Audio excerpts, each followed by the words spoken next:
Oh yeah, oh yeah, oh yeah. Hear me, hear me, hear me. So I'm going to attempt to make um, a spontaneous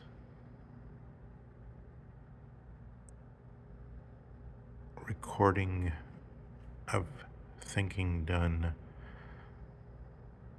vocatively, which is to say, thinking with speech. So this makes a big um, impact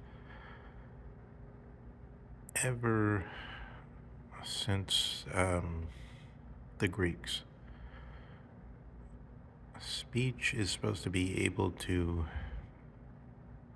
bring to us in presence things that experience cannot. So I'm going to do this talk in advance of then trying to engage with exposition Alexander Dugin has recently made on his view of Dasein and Dasein's relation to subjectum or subject.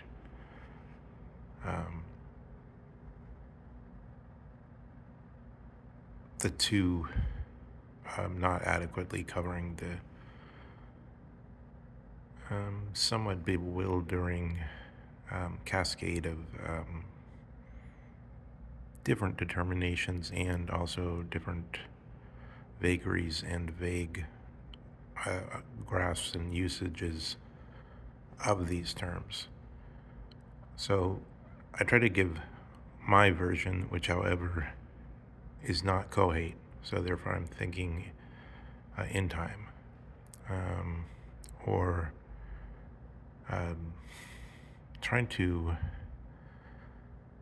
turn the music to sort of play with Goethe, which unfolds in time,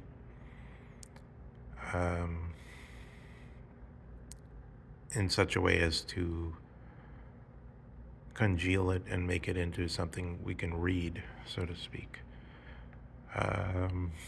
So, problem, we don't know what speech is, what language is, what thought is, but we have a pattern of usage.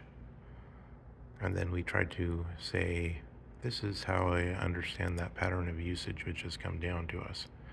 And then you'd have particular sites. This is how it seems to be in Plato. This is how it seems to be in Aquinas. This is how it seems to be in Heidegger. This is how I understand what some living thinker is how he's understanding the tradition or the traditional usage, or how he's made a specific modification from it deliberately or due to due to his existence. So Heidegger points us to Ivan Ilyich, the Tolstoy story, where we get the juxtaposition of a man's, so in Aristotle, primary substance, Slavoj Zizek, primary substance of some person who you can point at, who's there, individuated by body, concentrated in a specific point. If you take it in something like a terms that you could then turn into measurement or a place on a grid or mathematical physics.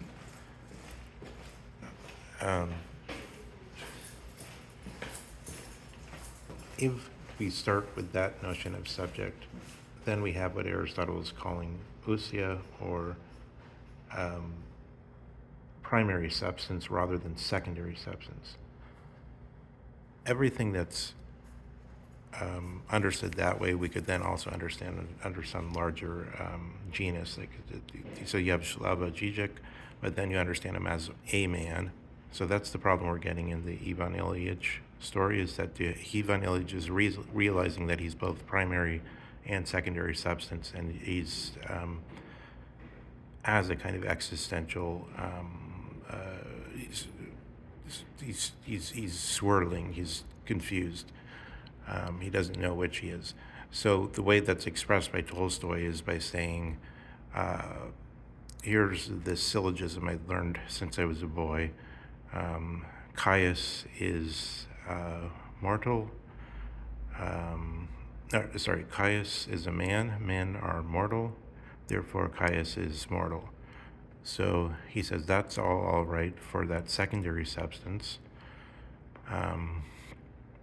But what about for me? I'm the one that had these specific memories and who played on this rocking horse, or with this, had a cat named Tommy, or whatever Russians call their cats,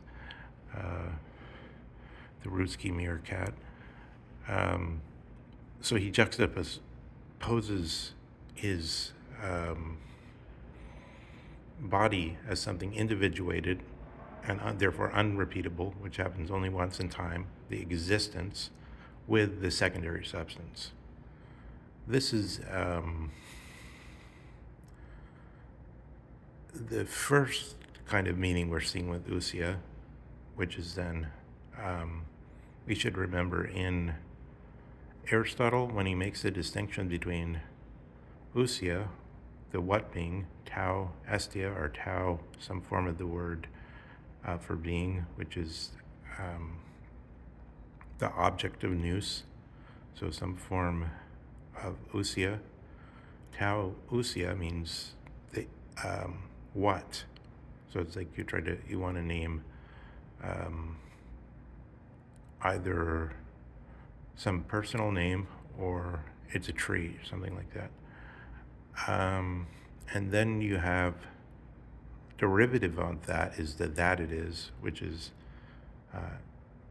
tau t, I'm ai, tau t sda, tau t ousia, something like that. So here is where we're seeing the primary meaning forming, congealing in Aristotle. But the special thing in Aristotle is Aristotle says everything that I say is surrounded by the logos.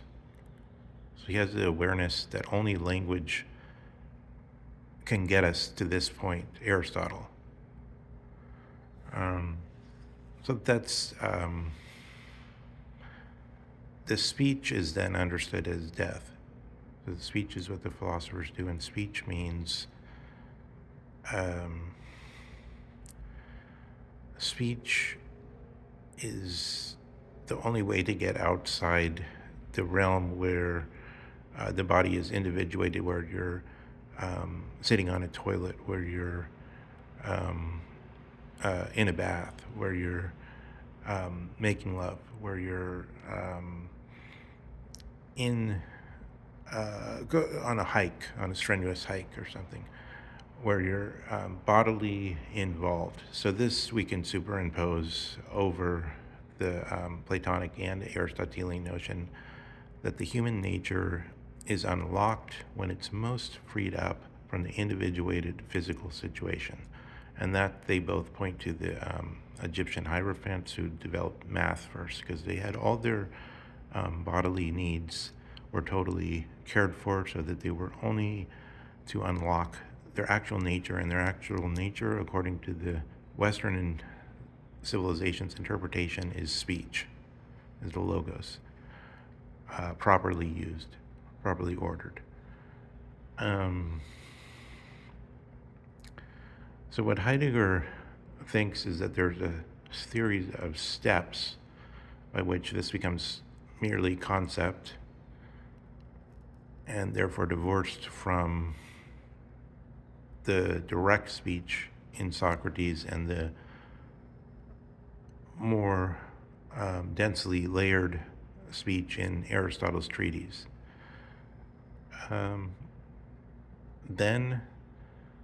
So this basically means, through this dense lens of primary, secondary, and things that can be put into a syllogism and then said to be, in Kant's language, to be um,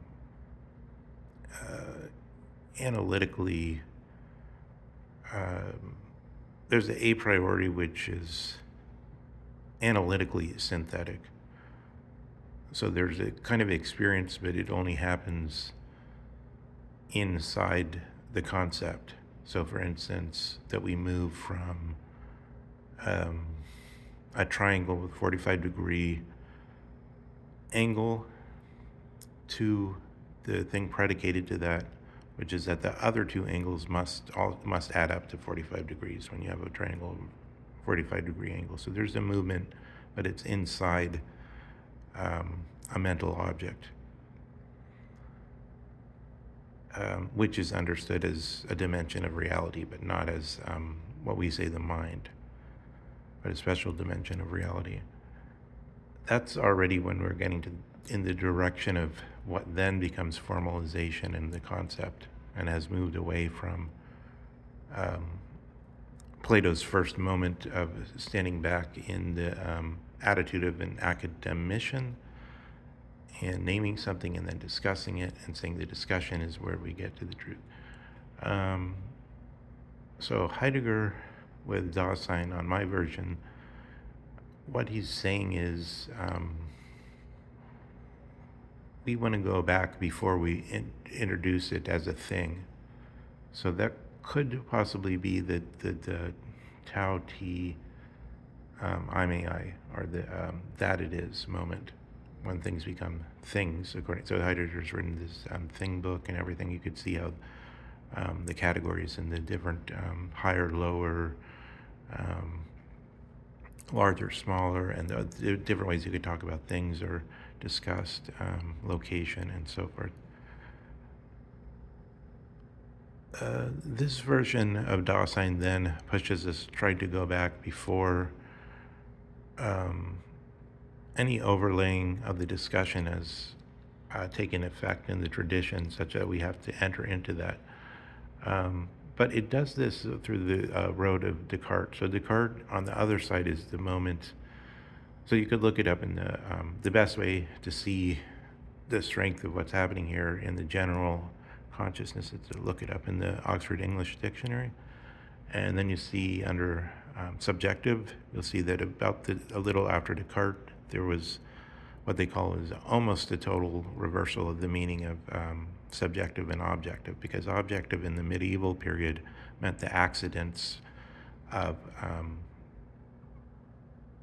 the type of thing we're just talking about. So a tree, but then that it has certain color bark, or that it has certain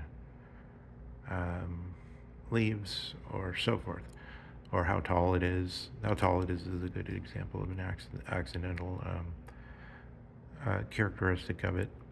How heavy it is.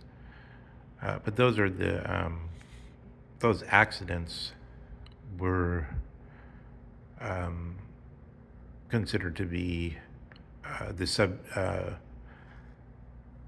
the objective features of the subject. The subject means that it is a tree. It's that species. After Descartes, when we get subjectivity, means that understanding something as having a certain quality, tree quality, is due to us. So then, what you're left with is the idea of that it's not is exactly the picture that you'd get as a physicist. So just the numbers, just measurement, and only if you transfer it into logical terms, then can you say just a quantity, because quantity is already a logical term. It's a term that requires a discussion to say that there's some special thing called quantity. But for the math, simple, you just have numbers. This then becomes what we now mean by objective, right? The thing as it is for the hard sciences, for physics, which have to regard it as a species, but only regards everything as generic matter, generic mass. On the side, so the larger picture with Descartes is this. There's truth with relation to experience, and then there's truth with relation to the logos. So he says truth with relation to the logos points us to the account where there's this thing called a primary substance. So one substance is more real than the other, and that's supposed to be extension, according to Descartes. Whereas for Aristotle, the thing that would be more real is the gazing into the pure idea with nous, which really means that we would know what, save for the most important idea, DK justice, most important other than agathon or the good, but basically in practical life, the most important. It would really mean the same as, Plato is, in order to express what it would mean, is Plato is the only author who spent his whole career showing the life of a sage. So in other words, almost everything he wrote was demonstrating how Socrates lived. Dike in the proper sense would be simply knowing from who you are, from Socrates knows how to be Socrates, simply knowing from who you are what justice was, what the just thing was. Then you could ask the question, can he express it? Can he teach it? Is it teachable, etc.? But you would have the model. Yeah, so you see all these things become subjective. They become only due to the side of the experiencing being. Okay, so there's some confusion in there. I see in my thought, I detect that there's some confusion over subject as the one who does the omnibus dubitandum and says that this could be a dream, and then says that as soon as somebody lets us down once, we're radically, thereafter we're always somewhat, we can't trust them perfectly anymore. So as soon as we have some experience where, say we're dreaming, but then, and we think we're awake, and then we realize we're dreaming, or the reverse, as soon as we realize that's possible, then we have to say this thesis that we can't distinguish from the waking state, and the sleeping state has a certain gravity to it, and we have to take it seriously in some way. So there's that position as Cartesian cognitive substance, the ego sum, which is basically the beginning point for Heidegger. But then there's also this other issue of what is the logos doing in connection to establishing everything here. And then there's the issue of people using, then there's the issue that linguists are interested in, and it's how language operates to communicate. So there's somebody who had an experience, and then there's the second thing where they communicated, and maybe there's a lost in the translation issue, or maybe there's some difficulties with language as a technology for transmitting experience. So I think there's a lot there in Heidegger in the, there's a lot there that shows us where theories about language is something different than, or let's say why Wittgenstein says that there can't be a private language, because language is there understood as some kind of technology, whereas primarily what language is much more mysterious, I think, for Wittgenstein, and I think for the truth. We don't quite know what's happening there. We can see it once we turn it into a concept, and then once we turn it into the notion of technology for transmitting, Um, but it's stranger when you draw it closer to what Heidegger's pointing to, and he uses history as the road to try to show how that happened and so forth. Um, so let me give one textual addition to this. Is Heidegger says in his it's in the Gesamtausgabe 49, the book, the second work on Schelling, the second set of lectures on Schelling. He makes multiple apologies or explanations of what he was doing in Being in Time and how he was misunderstood. So I think the primary way he's misunderstood is that he begins Being in Time by questioning being, but then he carries out something that can be interpreted as a sort of Aristotelian Wissenschaft. Some kind of, and he even says language must be used which can be in some way controlled. So like a technology or objects in this sense, object for the mind in this Roman sense of what the mind does, or Latin sense of what the mind does.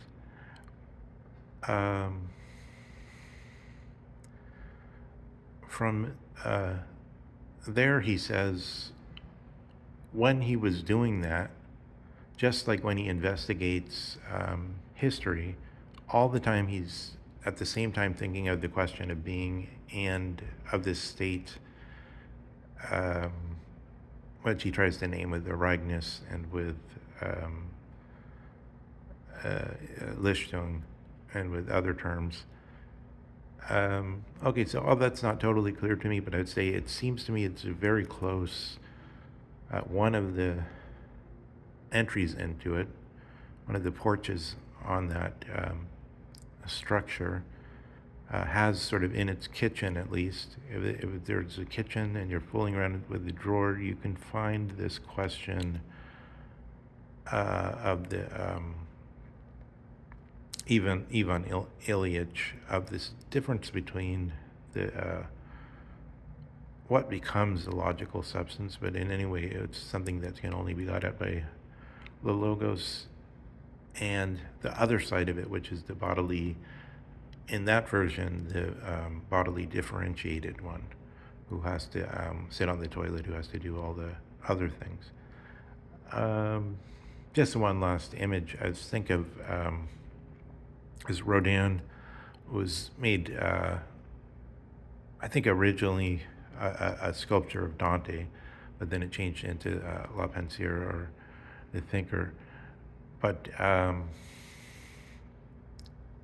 it's almost like in the Logos pure version, it's the Thinker, but then not just for Zizek, I think, who has posed on a toilet being a thinker, but remember, being the toilet is a special place where you're aware of your physicality of your body, right, more than you are. Remember this juxtaposition, which plays such a large role, and which is sort of, this is where we're trying to collapse back into. So when you see that Zizek sitting on the toilet, it's like, many people have seen it and said this looks like somebody who's constipated or something like that, or whatever. But it points to that juxtaposition, not just of the comic or the ordinary and the high or the sublime, but also that the thinker has to be physically brought out.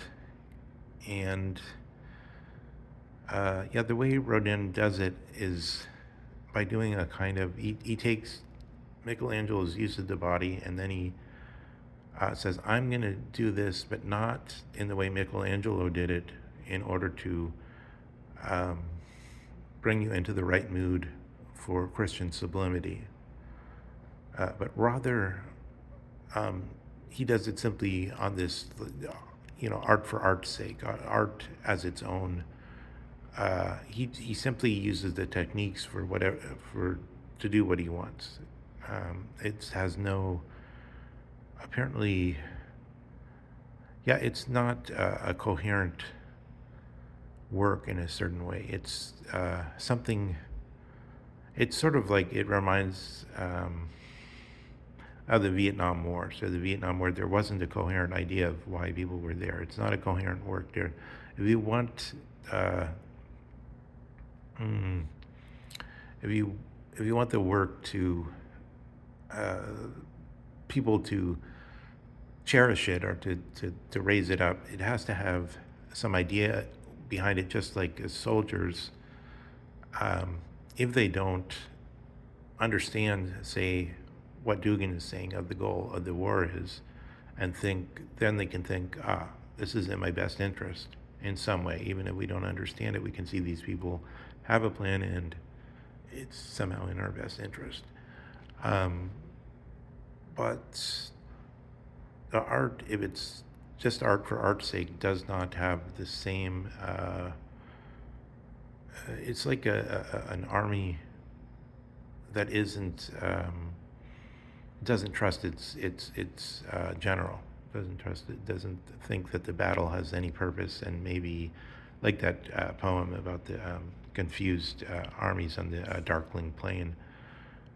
Um, so okay, there's a number of ideas there, and then even though it's maybe very confused, the good thing is then I'll see Dugin's version, and I'm going to listen to Dugin's version carefully, and then I'll try to do um, organize and give a greater lucidity and exactness to the issues.